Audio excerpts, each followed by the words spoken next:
Macarena Olona, ¿le ha chocado que tantos periodistas hayan cargado contra usted por dejar en evidencia a una reportera de La Sexta? Lo que verdaderamente lamento es cómo hemos visto esa utilización partidista de esa periodista por parte de su propia cadena y otros medios afines a la izquierda,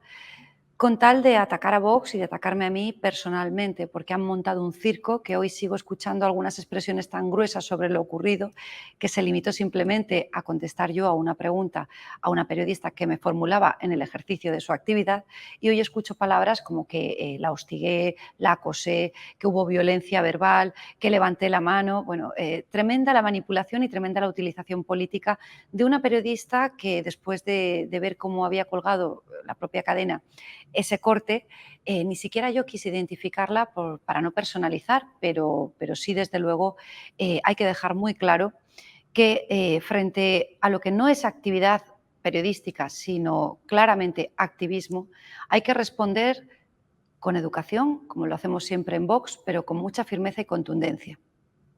En cualquier caso, no es solo esa cadena, no es solo La Sexta, ni son algunos de los reporteros que se mueven por el Congreso. Parece una epidemia general, y lo digo casi con dolor como periodista. Yo sí creo que se aplica una doble moral a Vox. ¿Se arrepiente de haberse dado la vuelta en el pasillo y haber preguntado? ¿O si se reprodujera la misma situación, actuaría usted de la misma manera? Desde luego, mi contestación sería la misma ante esa pregunta, como ya he contestado en alguna otra ocasión, cuando me han hecho preguntas que son claramente insultantes, como por ejemplo, estoy recordando a una periodista de Antena 3 que en una comparecencia importantísima ante el Tribunal Constitucional, lo único que me preguntó es: ¿condena usted la agresión homófoba en Malasaña, en aquellos días, don Alfonso, que no hace tanto? Pero es cierto que soy humana y veníamos de una situación con muchísima tensión en el hemiciclo, en el pleno, y yo me precio de ser una persona, por supuesto, educadísima. Este no es mérito mío, es de mi madre, y que habitualmente y siempre mantiene un tono mucho más calmado, mucho más pausado, pero soy una mujer muy seria y no me gusta verme con esa seriedad porque habitualmente no es lo propio en mí. Así que, desde luego, por supuesto que el fondo lo ratifico y lo volvería a contestar de la misma manera, pero en otras circunstancias, como siempre ocurre en el caso de comparecencias de Vox, de cualquiera de nosotros, el tono no sería ese tono tan serio que muy mal tengo que estar y tiene que estar la cosa como para que yo lo emplee. No por mí, sino por lo que estaba ocurriendo, que se estaba desviando la atención sobre lo verdaderamente importante, que es que habíamos conseguido que se anulase una sanción de expulsión ilegalmente impuesta a un diputado nuestro, y la indignidad que supone preguntarme a mí, precisamente, que he sido agredida en ese hemiciclo, si me parece bien que se llame a una diputada bruja. O sea, bruja no, fascista sí. Fascista con agresión verbal y, desde luego, con casi agresión física. Pero, dicho esto, siempre me dirigí a esa periodista, que le tengo que confesar, es que ni siquiera sabía quién era. O sea, es una respuesta que le habría dado con la misma seriedad y con la misma indignación si hubiese sido cualquier otro periodista. No sabía ni de qué cadena era ni quién era ella personalmente. Dicho esto, lamento profundamente, como decía antes, que su propia cadena la haya utilizado políticamente para atacar a Vox y para atacarme a mí, porque lógicamente han sido ellos quienes han sacado a la luz su nombre y quienes han provocado que cualquier tipo de consideración que haya sido a lo personal por parte de la sociedad, son ellos los culpables. Yo llevo 44 años de profesión periodística ininterrumpida, aunque no era mi profesión original. Pensé siempre que era una profesión creada por Dios para mí, por lo que me ha gustado, y me encantó su actuación el otro día en el pasillo. Me pareció perfecta. Dicho esto, detenido el golpista Puigdemont en Italia, ¿qué consecuencias va a tener? ¿Qué va a pasar con eso? Yo ayer me sumé a los millones de españoles que tuvimos un sentimiento de euforia al conocer que por fin se había detenido a Puigdemont después de que se le escapase al Partido Popular en octubre de 2017, que sin lugar a dudas es el primer paso necesario para que acabe donde tiene que acabar este señor, que es rindiendo cuentas ante la justicia española y previsiblemente en prisión, Puigdemont a prisión. Pero, dicho esto, esa euforia tiene que dar paso a un conocimiento de la realidad. y es que el camino que ahora se inicia es un camino que no va a ser sencillo para alcanzar ese fin que espero que sea el que obtengamos. Porque tenemos un procedimiento judicial muy complicado, con implicación de instituciones europeas, que supone que no vaya a ser automático el que ahora las autoridades italianas entreguen a las autoridades españolas a Puigdemont. Siquiera sea porque es gracias a Vox, a nuestros compañeros en el Parlamento Europeo, que se ha eliminado esa inmunidad del europarlamentario, del señor Puigdemont, pero que él ha recurrido ante el Tribunal de Justicia de la Unión Europea en Luxemburgo, y el Tribunal de Justicia, si bien rechazó las medidas cautelares que había solicitado hace escasos días, en el mes de julio, también incluyó una frase que decía que no suspendía la inmunidad, o sea, le dejaba sin inmunidad, pero que si había riesgo de arresto inminente podría volver a presentar esa solicitud de medidas cautelares. Con lo cual, la lógica nos dice que todavía hay una batalla judicial por delante, pero lo más importante, el pistoletazo de salida se ha dado y a partir de ahí también es importantísimo que Vox está personado como acusación popular ante el Tribunal Supremo, Sala de lo Penal, y por tanto cuando el señor Puigdemont acabe en manos de las autoridades españolas, Vox estará ahí, como ya hicimos, para conseguir que se siente en el banquillo de los acusados y esperemos que tengamos una sentencia condenatoria. Vox ha solicitado al juez García Castellón personarse también como acusación en el caso del Pollo Carvajal. ¿Para qué?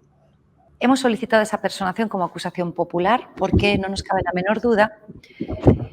que esta detención del Pollo es una detención que preocupa muy mucho, de manera particular, a Podemos, pero no solo a Podemos, también al Partido Socialista, por toda la información que atesora sobre los vínculos de Podemos con regímenes chavistas, bolivarianos, comunistas, con dictaduras, en definitiva. Queremos estar personados para tener acceso a toda esa información, pero sobre todo para asegurarnos que podemos ser instrumento útil a la justicia para que se rinda hasta la última responsabilidad, incluida la que proceda contra Podemos, una vez que aflore toda la información. En el mes de octubre, el próximo mes de octubre, está previsto que el Constitucional se pronuncie sobre algunos temas fundamentales: estado de alarma, cierre del Congreso, prisión permanente. ¿Cree usted que esto va a suponer, no un infierno, pero por lo menos un purgatorio judicial para el gobierno de Podemos? Yo creo que es una expresión muy adecuada, don Alfonso, y si me lo permite se la voy a robar. Seguro que me la escucha en alguna intervención en el Congreso, porque desde luego el Gobierno... Bueno, mire, este Papa que no nos quiere nada dice que no hay purgatorio, de este Papa que tenemos en el Vaticano, que no nos quiere nada. Pero bueno, perdone que la interrumpa. Creo que usted y yo nos entendemos también en ese ámbito, aunque no lo hayamos hablado. Yo sí creo en el purgatorio. Y verdaderamente el Gobierno, si algo le está quedando clarísimo, es que con Vox, y solamente gracias a Vox, va a tener, como está pasando, que pasar por un auténtico purgatorio judicial. Porque quiero recordar que en 19 meses de legislatura llevamos interpuestos 24 recursos ante el Tribunal Constitucional. Y usted sabe perfectamente que todas las acciones judiciales son muy importantes, pero si se habla de recursos ante el Tribunal Constitucional, exigen un estudio, exigen una elaboración, o sea, es caza mayor. Y además con éxito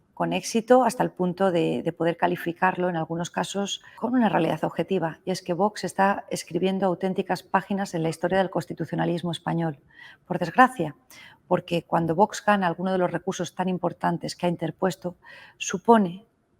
que tenemos el peor gobierno posible en el peor momento. Y supone que se están cometiendo las mayores atrocidades que se conocen, es que ya no le voy a decir ni siquiera en democracia, porque el varapalo judicial que se ha llevado este gobierno con la anulación del estado de alarma, con la estimación del recurso de Vox, supone la constatación de que este gobierno cercenó inconstitucionalmente los derechos y libertades de 47 millones de españoles. Pero es que hemos conocido que la ponencia sobre el recurso de Vox contra el secuestro del Congreso por parte de Batet por orden del Gobierno supone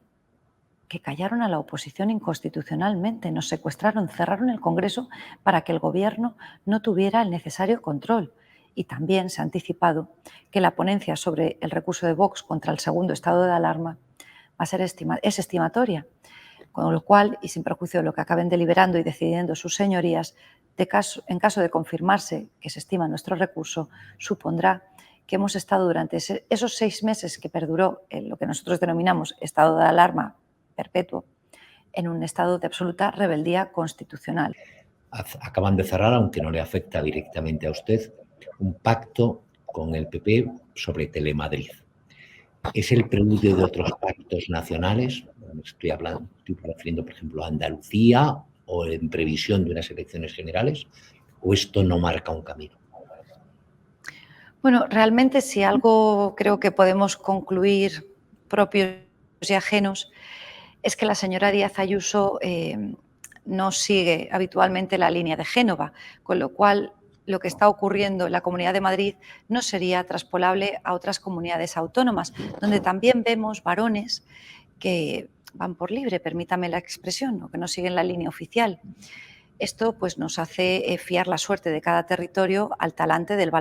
varón de turno. Y es una de las grandes diferencias de Vox respecto de, en este caso, el Partido Popular, que nosotros tenemos una única voz nacional. Y no porque seamos un partido más disciplinado, sino por firme convicción, porque lo que defendemos en España es una voz sola, la digamos en Madrid, la digamos en Cataluña, la digamos en Andalucía. Hemos sido muy claros. Lo que reclamamos en comunidades autónomas como Andalucía, es un adelanto de elecciones, o como en Murcia, es un adelanto de elecciones, porque consideramos que en todos aquellos territorios donde el Partido Popular depende de Ciudadanos, está fiando su suerte a un partido que claramente se ha demostrado traidor, y lo hemos visto hace escasos días como el propio señor Ábalos confesaba que cuando Inés Arrimada pactó con ellos la moción de censura en Murcia, en el paquete iba la moción de censura de Madrid, algo que Inés Arrimadas negó, y que si finalmente no tuvo lugar es porque afortunadamente la señora Díaz Ayuso hizo caso a Vox, a Rocío Monasterio, y sin hablar con Génova, informando a posteriori porque Génova se oponía, convocó elecciones anticipadas. Nosotros lo que tenemos muy claro es que seguiremos tomando las decisiones pensando exclusivamente en el interés general de los españoles, y si es en territorios autonómicos, del interés particular de esa comunidad autónoma, y por supuesto nunca dejando que se enturbien las decisiones por cuestiones personales, que estamos muy por encima de ello.